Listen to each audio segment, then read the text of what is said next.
I had my period for 5 years. I was in shambles. I was depressed. These were the words of Adanma in our video where she said that she did a period for 5 years. Is it possible? The lack of information is enough. The lack of ignorance is enough. You are not alone. Women's reproductive system comes with a lot of baggage, and it comes in different sizes.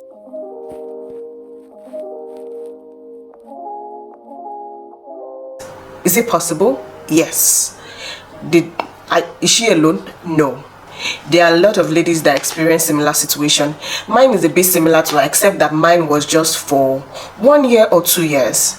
I can't remember precisely, but the ones I can remember vividly, I'm going to share with you.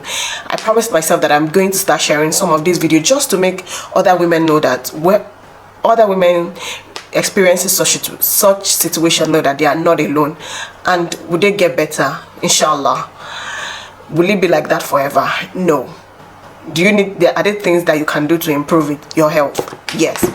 So mine started while I was an undergraduate. I think that was around between 2010 2011. So I'm one of those people that I've always been conscious of my body and my health, because I remembered when I got my period probably in junior secondary school, and it was irregular.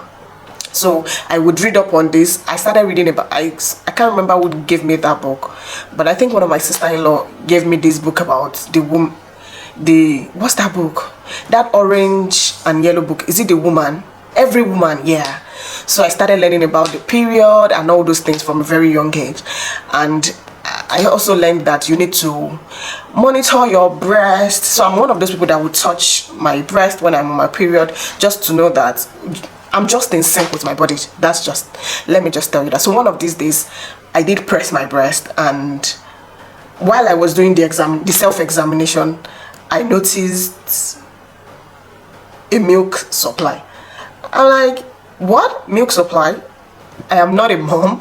The only set of people that I know that would lactate at this young age is probably you are a nursing mother, or maybe you are pregnant or something. So this gave me a source of concern. And if you know me, I am not one who would close my mouth to things that I know that are detrimental to my health. And thankfully, my mom, I won't say she's completely open, but at least to an extent we could have those I'm grateful that with my mom I could have those kind of conversation. So I noticed this discharge, and I told her immediately, like, this is what is up. I noticed while I was examining my breast, so if you see my hand go here and there, I'm just still doing the same thing I would normally do. While I am doing this here and there, that I noticed a milky discharge from my breast. She was like, that she has never experienced such, and this, my period being irregular, is not something she's familiar with, because she had a complete 28-day cycle, and things wasn't. Just for you to know, my mom has 6 of us, so getting period or pregnancy was not an issue for her. But thank God for knowledge. She was like, oh, go to the hospital and complain, then we take it up from there. This is why I always advocate for general hospitals in Nigeria. In Nigeria, we call our public hospitals general hospitals, and there are also private hospitals. So the general hospitals, you would need to go there, get an appointment. At that time, people were always scared of going to general hospital, because if you go there in the morning, believe me, it's tough. You'll get back at night. But now things are better. At least I've had 2 of my babies there, and I can tell you that the experience is different. Even when I noticed that there was a lump in my breast after breastfeeding my baby, I went to this general hospital and things were done quickly. But that's story for another day. Let's get back to this one, where it all started from. So of course, when you get there, you would see the general physician first, the general doctor, which I did. Because of my symptoms and the kind of complaints I presented, I was referred to the gynecologist. On meeting with the gynecologist, the first thing he told me was that I need to run an hormonal profile. That it's not okay for me to be having a milky discharge at this day. I was young. I think I was 19 or thereabouts. That was around, I think I was 19 or so. I was 19 or 20, around that age. But I can remember vividly that this period was between my last year of graduation up until NYC. The bad part of it was when I was in NYC. But let's keep going. So I was told to run an hormonal profile. I did run the hormonal profile and noticed that there were some hormones higher than the other. I didn't understand anything at that time, but I did run the hormonal profile. But something that was fundamental during this period was, apart from the milky discharge, my period was the most irregular period you would ever know. I don't know. I know that there are a lot of men that go through irregular period. This was when I was 19. When I was 19 or 20, my period were irregular. So at least I was. Some people will pray that they don't see their period. I don't know. Then there was no scare.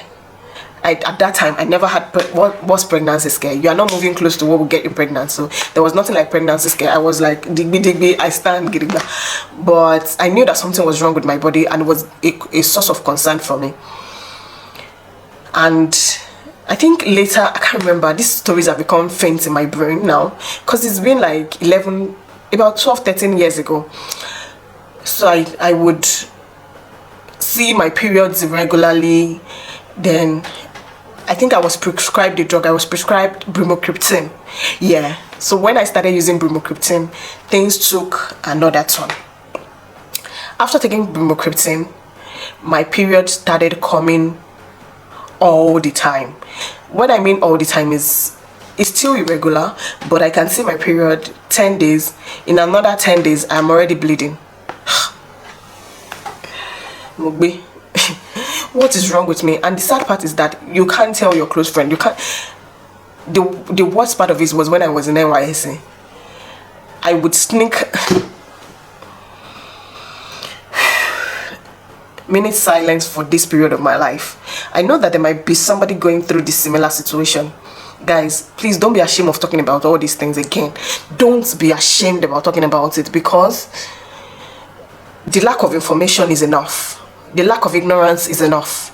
You are not alone. Women's reproductive system has it comes with a lot of baggage, and it comes in different sizes. So if you get your period on a monthly basis, it's your 28-day cycle, you're getting a no stress, no alarm. Some women say, I don't even have menstrual pain.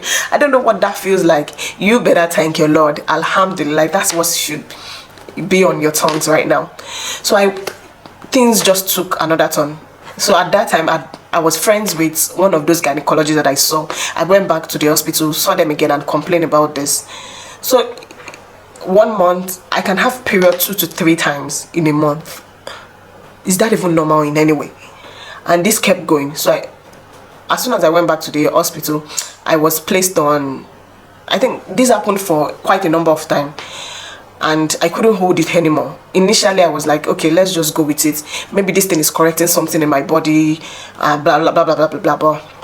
At the point, I'm like, no, this is not normal. And my mom is one of those people that would advocate that when you have completed your cycle, take blood tonic. How many blood tonic do I want to take? Am I the one that is manufacturing, or is it my family member that is manufacturing blood tonic?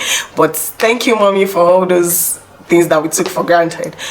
So I went back to the gynecologist, and he suggested that I be placed on what's it called, contraceptive.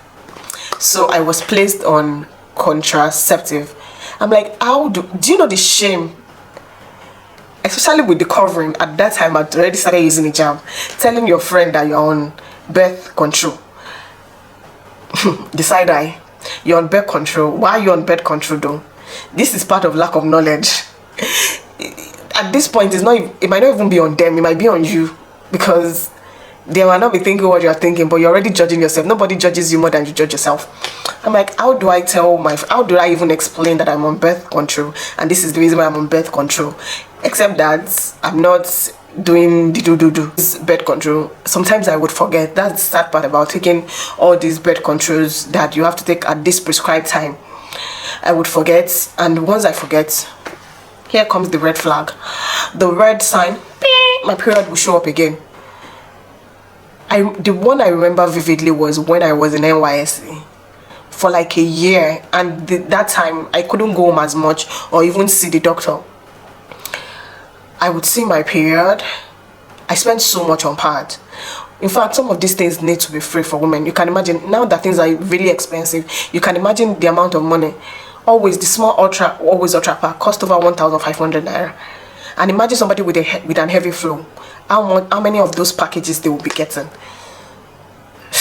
If you calculate it, think of it, how much we spend on our, just because our body is going through a natural process, how much we spend on it, on that alone for a year. That's crazy.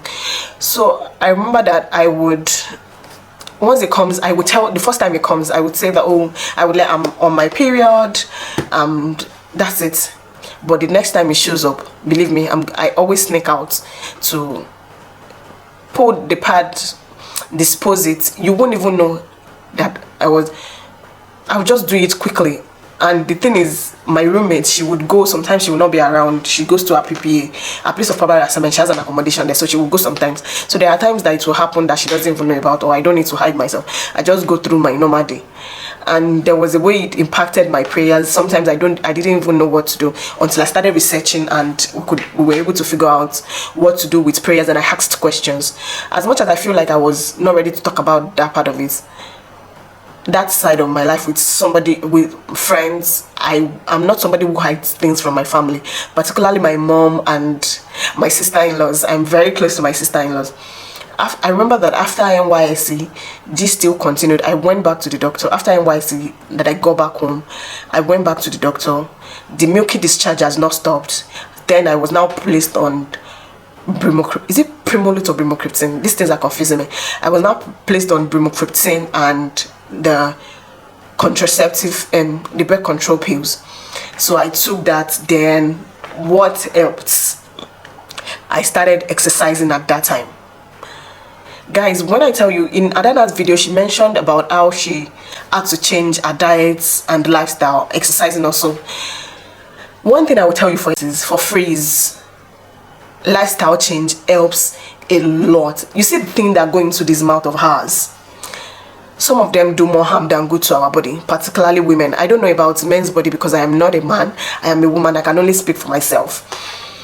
So I started exercising and I was mindful of my diet. The thing about this diagnosis is I was just told that I had hormonal imbalance. No proper diagnosis was given, and it confused me. After NYSC started again, I spoke with my sister-in-law. I was staying with my sister-in-law and my brother at that time. I spoke with my sister-in-law, and my brother, that I needed to go to the hospital because I was not even working at that time. And if they prescribed me any drug, how am I supposed to get money? I'm not about to be taking care of that kind of a bill. And it's just, I think it's in a small container. I have to take that for a number of days. So I started exercising and did this Brimocriptine. They will tell you, leave the breast, don't press it. Did I listen? Let me adjust. Did I listen? I would listen sometimes, but you also always want to check if this drug you are taking is actually working or you're actually seeing results.